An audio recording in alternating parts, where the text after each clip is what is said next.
আল্লাহ রাব্বুল আলামিনের কাছে সব মাসই ভালো, দিন সবই আল্লাহর সৃষ্টি।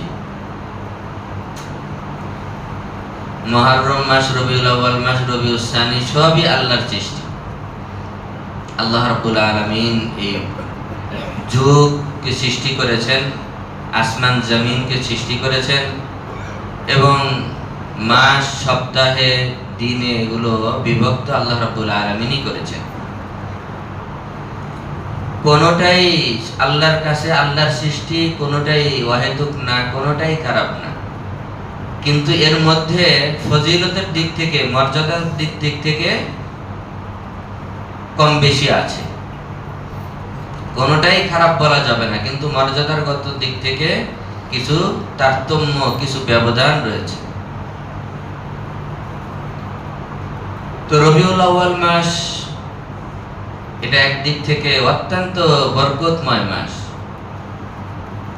কারণ যাকে সৃষ্টি না করলে আল্লাহ রাব্বুল আলামিন কোনো কিছুই সৃষ্টি করতেন না। যাকে উদ্দেশ্য করেই যেন এই পৃথিবী সাজানো, ভূমণ্ডল, নবমণ্ডল সবকিছু সাজিয়েছেন মুহাম্মদুর রাসূলুল্লাহ সাল্লাল্লাহু আলাইহি ওয়াসাল্লাম। ওনার জন্মেরও মাস, ওফাতেরও মাস। বরং আজকে 12ই রবিউল আউয়াল, আজকে 12ই রবিউল আউয়াল। আমরা খুবই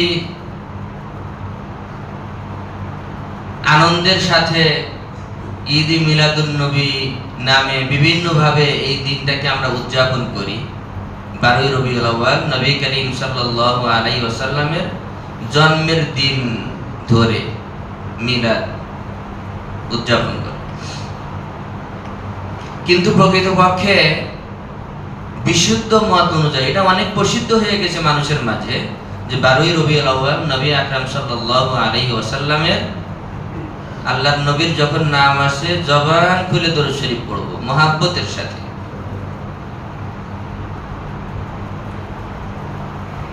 তো 12ই রবিউল আউয়ালের এই দিনটাকে প্রসিদ্ধ মত অনুযায়ী সকলেই এটাকে জন্মদিন হিসেবে পালন করে। এটা প্রসিদ্ধ, কিন্তু অধিক শুদ্ধ না। অধিক শুদ্ধ মত হলো নবী করিম সাল্লাল্লাহু আলাইহি ওয়াসাল্লামের জন্ম রবিউল আউয়ালের 8 তারিখ। রবিউল আউয়ালের 8 তারিখ। অনেকেই 9 তারিখের কথাও বলেছেন,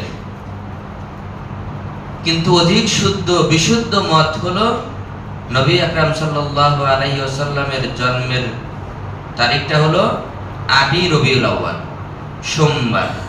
8ই রবিউল আউয়াল সোমবার। আর 12ই রবিউল আউয়াল নবী করিম সাল্লাল্লাহু আলাইহি ওয়াসাল্লামের যে ওয়াফাত দিবস, মৃত্যু তারিখ, এটার মধ্যে কারো কোনো দ্বিমত নাই। তাহলে আমরা কি বুঝলাম? যে নবী আকরাম সাল্লাল্লাহু আলাইহি ওয়াসাল্লামের জন্মের তারিখ নিয়ে মতানৈক্য রয়েছে। 12 তারিখ 12ই রবিউল আউয়াল, 9ই রবিউল আউয়াল, সর্বাধিক বিশুদ্ধ হলো 8ই রবিউল আউয়াল।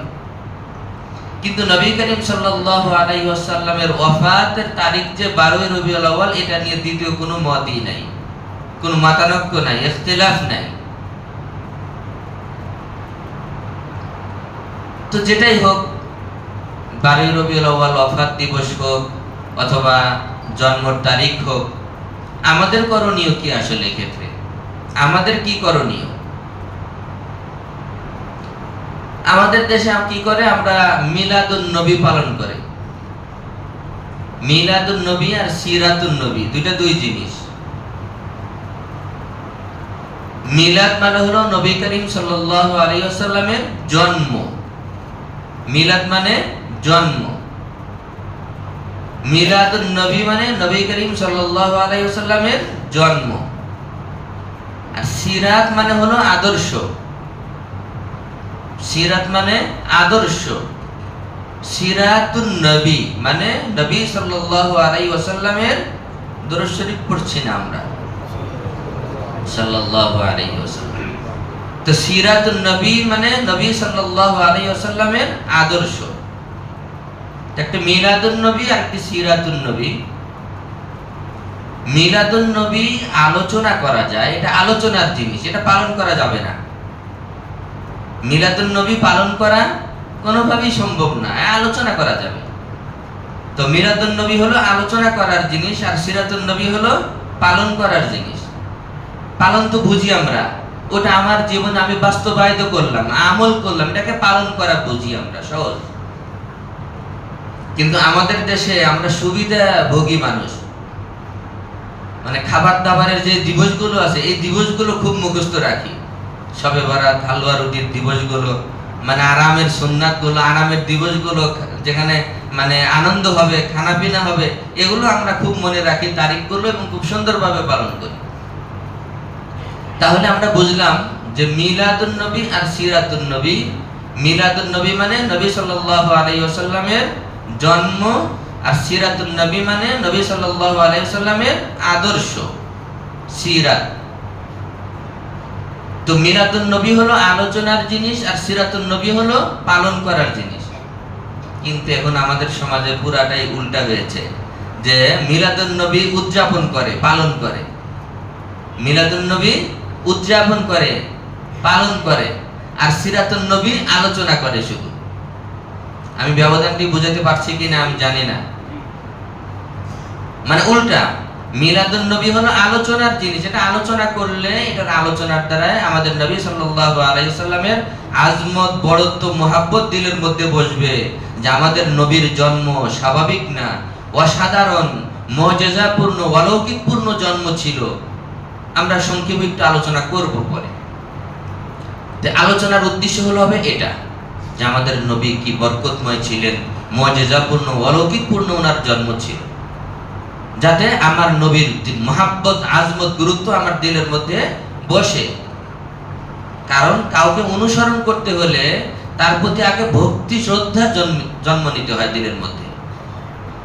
আমি যাকে অনুসরণ করব তার প্রতি আমার অধিক দিলের মধ্যে শ্রদ্ধা, ভক্তি, মুহাব্বত আমার দিলের মধ্যে পয়দা হতে হবে, তখনই আমি তাকে একজনকে মানতে পারবো। তো মিলাদুন নবী হলো আলোচনা করার জিনিস, আর সিরাতুন নবী, নবীর আদর্শটা হলো জীবনে পালন করার জিনিস, বাস্তবায়ন করার জিনিস। এখন আমরা আলোচনা উল্টা করছি, যে মিলাদুন নবী উদযাপন করা হয়, পালন করা হয়, আর সিরাতুন নবী আলোচনা করা হয়। মানে নবীর আদর্শ শুধু আমরা আলোচনা করব, পালন করব না। আমি বলবো, আমি শুনবো, আমি বলবো, আপনারা শুনবেন, আমরা আলোচনা করব, কিন্তু আমরা পালন করব না। আর মিলাদুন নবী আমরা পালন করি। মিলাদুন নবী কেমনে পালন করবে? আবার এটা শুরুতে আরেকটা নামও দিয়ে দিছে, বেদাতি এক নামও লাগাই দিছে, ঈদে মিলাদুন নবী। মুসলমানের ঈদ তো দুইটা, মুসলমানের ঈদ হলো দুইটা। হাদিসে এটাই বলা হয়েছে, লিকুল্লি কওমিন ঈদান ওয়া হাদা ঈদুনা। প্রত্যেক সম্প্রদায়ের ঈদ আছে। আল্লাহ নবী দুই ঈদের দিনে এই হাদিস এটা বলেছেন খুতবার মধ্যে। ঈদুল ফিতরের খুতবার মধ্যে এই হাদিস এটা বলতেন, এবং ঈদুল আজহার, কুরবানি ঈদের খুতবার মধ্যেও নবী করিম সাল্লাল্লাহু আলাইহি ওয়াসাল্লাম এই হাদিসটি বলতেন, যে লিকুল্লি কওমিন ঈদান ওয়া হাদা ঈদুনা। প্রত্যেক সম্প্রদায়েরই একটি আনন্দের দিন থাকে, তারা এটাকে একটু আনন্দ করে, শরীয়ত সম্মত বিনোদন করে। তো ওয়াহাদা ঈদুনা, আজকের এই দিনটি হলো আমাদের মুসলমানদের জন্য ঈদ এবং আনন্দের দিন। আল্লাহ নবী সাল্লাল্লাহু আলাইহি ওয়াসাল্লাম বলে গেলেন মুসলমানের ঈদ হবে দুইটা, আর আমরা সাথে আরেকটা যোগ করে দিলাম, ঈদে মিলাদুন নবী। আবার যোগ করলাম কি, ঈদে মিলাদুন নবী উদযাপন করা হয়, পালন করা হয়। মিলাদুন নবী তো পালন করা সম্ভব না কোনোভাবেই।